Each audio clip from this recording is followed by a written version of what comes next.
Hello and welcome to a review of the Bandai's 1/12 scale plastic model kit of the Death Trooper that will appear in Star Wars Rogue One. They'll be in cinemas in like 4 days in Hong Kong. I think it's already out in some places.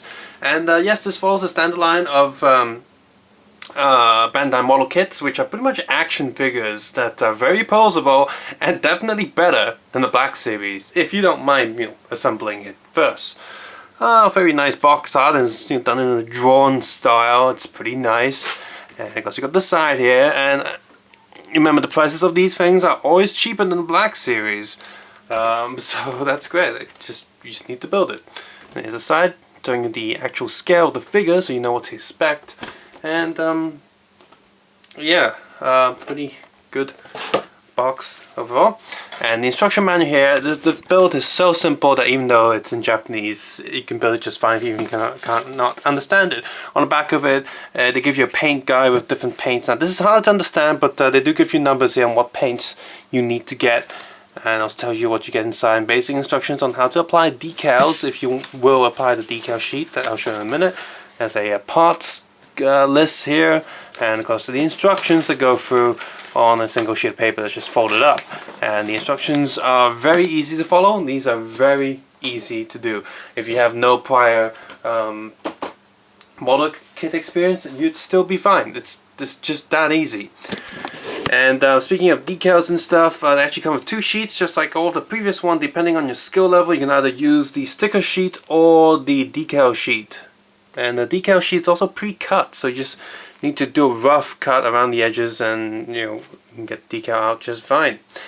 During the build, there are also alternate pieces for you to do alternate designs of the Death Trooper. There's a different chest piece here for hanging different body packs and stuff. So you can just swap that out if you want to, if you don't glue anything down.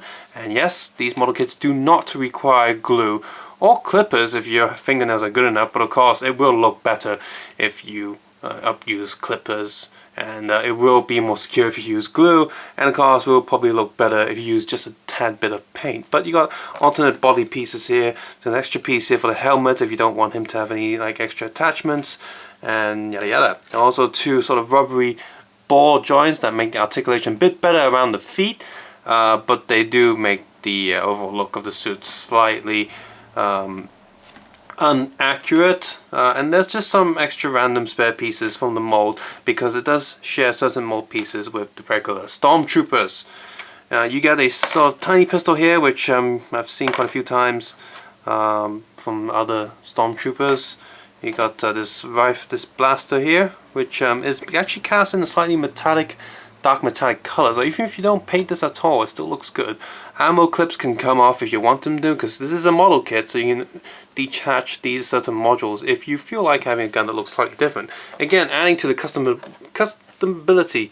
customization abilities of this figure.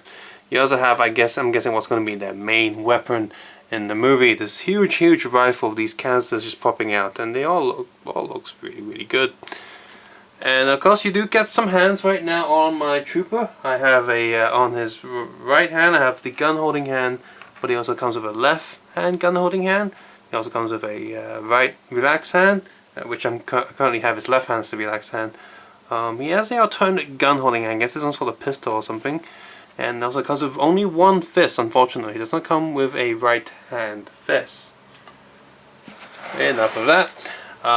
Just like every single other of these Star Wars model kits, that comes with a base stand with some attachment pieces, so you can attach this stand to other stands and connect them and line up your figures. And here is the Death Trooper. I have not applied a single drop of paint on this guy, and it looks pretty amazing.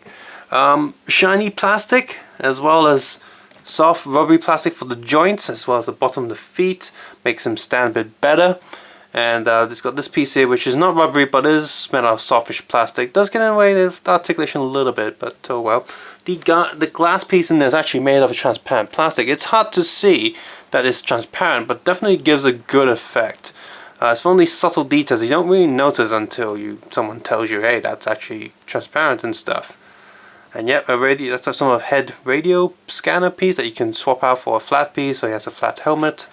etc. And you know, I decided to have a Death Trooper with a lot of gear packed onto him. Again, you can remove all of this stuff if you want to. And here's just a quick look at the back of the Death Trooper. So you can see here, even without any paint whatsoever, this guy looks good. So I'm just going to go through this articulation. He does have a double neck joint, but unfortunately this figure, even without this pad, is quite tight due to the design of the suit. But he can still rotate his head, he can still look up a little bit, look down a little bit. Fortunately there's more articulation in the body just to help him look up, so he can look up the back. Ooh, I had too many burgers. Oof. Down, sideways, sideways. So you've got some double ball joints in the body there, so that's good. Shoulder pads, as always, can move on the arm, so you can move his arm up and down. It's got the double elbow joint, and the hand is on a little peg that's attached to a little rubbery ball, so he has a lot of articulation. And pretty easy to demonstrate on this one. The shoulders have this rubbery piece of plastic that's hidden inside the torso to actually come out to help the troopers fold their arms a bit more. This is a figure part that's very useful in, well, many figures. Figure arts do that too sometimes. Let me just remove his leg from the stand, and so his leg joint comes down, rotate, goes up. It's got a double knee joint, but I think this one's not as good as the other knee joints. Yeah, it can't really go 90 degrees, but that's still a pretty good amount. And the joint's hidden quite well sideways, and the feet are on the double swivel joints. You can do quite good articulation even without the rubbery balls, so that's good. So you do a rider kick.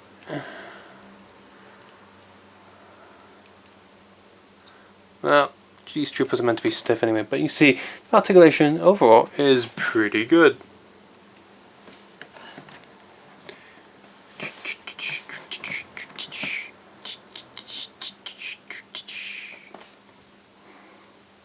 Stay standing up. There we go. I almost forgot the top rotation here. Oops. The figure, for what it is cheap if you don't mind spending just a little bit of time building it. It probably took me like, what, half an hour to an hour to build this. Very easy, especially if you build any previous Stormtroopers or Bandai related model kits like this. You'll go through this really quickly since you're used to it. This one did take a little bit extra time compared to a Stormtrooper just because he's all black, so it gets a little bit confusing where the pieces are because you don't have white and black to contrast with each other, but it's not too big of an issue. Everything is very clearly labeled and you can still find the pieces very quickly. The figure looks good, the articulation is not bad, not the best, but he's still pretty good for the way the suit's designed. Obviously the neck could have been done a little bit taller maybe to give him a bit more head articulation. It's very stiff up there, but the rest of the figure moves just fine, and all the joints feel very snug and tight. Now if you do want to glue him down, that's great, then you get a little bit more security with the figure, but you saw me twisting him in the articulation part of the video. Nothing fell apart, which is good. It's almost like, I mean, occasionally one or two pieces fell off on the Stormtrooper figure, but it's like they've improved by doing more of these troopers, so that's great. If they ever do a version 2 of Stormtrooper, that'd be great too. And yeah, these fit so nicely next to any Black Series figures. If you have any of those, they are the same scale. So that means they will be a little bit bigger to your SH Figuarts or Figma figures if you're in Asia and you collect those. But it's not too big of a difference, and I have posted those model kit Stormtroopers next to my SH Figuarts Darth Vader. I just put them back a little bit. They fit in just fine.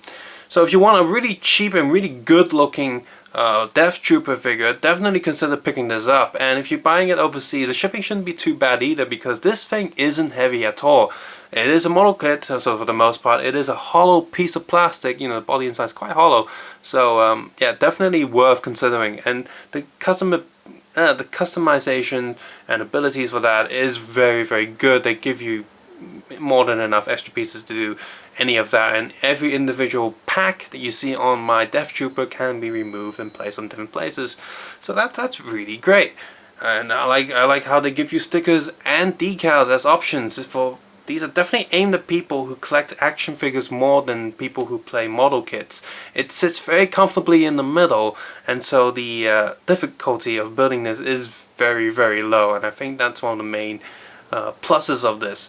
And I can say this right now, that this definitely looks better than the Black Series figure, just due to the fact of the shiny plastic that they've used there and the attention of detail that they've used in molding the gun plastic. So even if you don't paint anything on this, it looks really good. One my nitpick is that he doesn't come with a fist for his right hand, so he can't do double fist punches. That's kind of annoying, but oh well. And another plus thing about this figure is that hidden underneath his butt is a little flap that you can remove that has a hole in his butt that can attach to a Tamashii stage axe, so you can do more dramatic poses if you need and have any of these these stage axes sort of lying around. So in conclusion, I highly recommend this. Just like how Captain Phasma had actual proper chrome armor, unlike just metallic colored Captain Phasma Black Series figures or Figuarts even. And just like all the other Stormtroopers before this is a really good way to army build very quickly with a very cheap alternative, and cheap and better alternative to general Star Wars action figures. I currently have a Boba Fett that I have two Boba Fetts. I'm not really sure what color to paint the second one, so perhaps some people can give me some recommendations how to do that, and I'll definitely go ahead and paint the second Boba Fett and finish that video review. So until then, subscribe, suggest, and comment below, and I'm so looking forward to seeing Rogue One. If you found this video useful or enjoyed it, please consider clicking the like button or subscribe button if you haven't done so already. Please leave a comment below how you feel about these figures or the Black Series figure if you have one of those. And as always, you can check out my other videos on other Star Wars model kits, Star Wars SC Figuarts, action figures, and one Black Series figure, the Darth Maul figure that we reviewed a long time ago that I really didn't like too much. As always, you can also support me on Patreon if you think this channel deserves to grow. I also have an animation channel, which I did do a Darth Vader versus Kamen Rider SH Figuarts animation, so head over to Digger318 channel and check that out if you like. And hopefully you can turn ad block off. I'd appreciate that so much, because without the ads I won't be able to do this channel at all.